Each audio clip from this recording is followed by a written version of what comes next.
সুপ্রিয় দর্শক, আপনারা দেখছেন এসপিএন বাংলা টিভি। দেখুন ও সাবস্ক্রাইব করুন এসপিএন বাংলা টিভি, দেশ ও মানুষের কথা বলে। একজন বীর মুক্তিযোদ্ধা, যিনি 1971 সালে যেভাবে মুক্তিযুদ্ধ করে দেশ স্বাধীন করেছে এবং ঠিকই তারই প্রেক্ষিতে 24-এর গণ আন্দোলনে রাজপথে থেকে একটি স্বৈরাচারী কালনাগিনী সরকারকে বাংলার মাটি থেকে পতন করেছে। আজকের সভার প্রধান অতিথি আব্দুল সালাম ভাইকে আজকের এই সভায় আসার জন্য বাংলাদেশ জাতীয়তাবাদী ছাত্র দলের পক্ষ থেকে আন্তরিক শুভেচ্ছা অভিনন্দন জানাচ্ছি।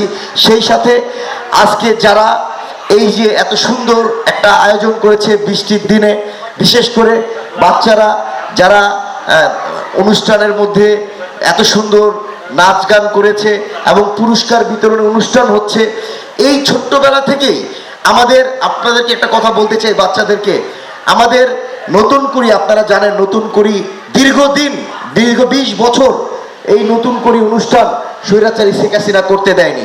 সেই নতুন করে অনুষ্ঠান আবার পুনরায় চালু হয়েছে এবং আমাদের প্রধানমন্ত্রী পর্যায়ক্রমে প্রত্যেকটি জেলায় জেলায় এটি বিশাল আকারে আবার আমাদের মাঝে উপস্থাপন করবে।